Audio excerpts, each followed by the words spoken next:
Hello বন্ধুরা, আজকে আমরা দেখব কিভাবে মি ওয়াইফাই রিপিটারের নেম এবং পাসওয়ার্ড চেঞ্জ করতে হয়।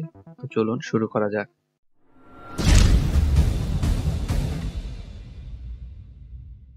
তো প্রথমেই আমরা আমাদের ফোনের নেটওয়ার্কটি রিপিটারের নেটওয়ার্কের সাথে কানেক্ট করে নিব। এখানে জিএম জনি প্লাস এইটা আমার repeater network. Than me home অ্যাপটি ওপেন করে একটু রিফ্রেশ করে নেই। ওকে, মি ওয়াইফাই রিপিটারে ক্লিক করলাম। এখানে ওয়াইফাই সেটিংস এর এই জায়গায় নেম এবং পাসওয়ার্ডের ইনপুট বক্স দেখতে পাচ্ছি।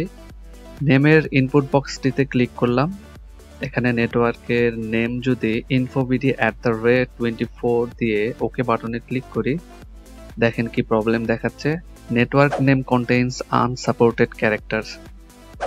তো আপনারা যারা এখনো চ্যানেলটিতে সাবস্ক্রাইব করেননি তারা অবশ্যই সাবস্ক্রাইব করে নেবেন।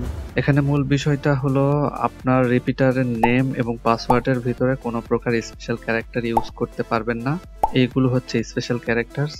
সো স্পেশাল ক্যারেক্টার ছাড়া যে কোনো ভাবে নেম এবং পাসওয়ার্ড দিয়ে নিতে পারবেন। তাই আমরা যদি এখানে শুধু ইনফোবিডি রেখে দেই এবং পাসওয়ার্ড নিউ পাসওয়ার্ড 24 দিয়ে ওকে বাটনে ক্লিক করি, তাহলে একটা মেসেজ আসবে যে আমরা আমাদের ওয়াইফাই নেটওয়ার্ক থেকে ডিসকানেক্টেড হয়ে যাব, কারণ আমাদের নেটওয়ার্কটির নেম অ্যান্ড পাসওয়ার্ড দুটোই চেঞ্জ হচ্ছে। ওকে, ডিসকানেক্টেড হয়ে গেছি।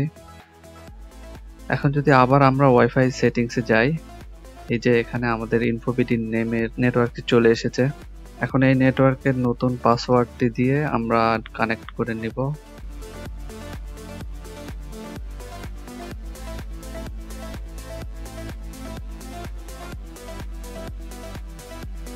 তো এই ছিল আজকের ভিডিওতে। সবাই ভালো থাকবেন।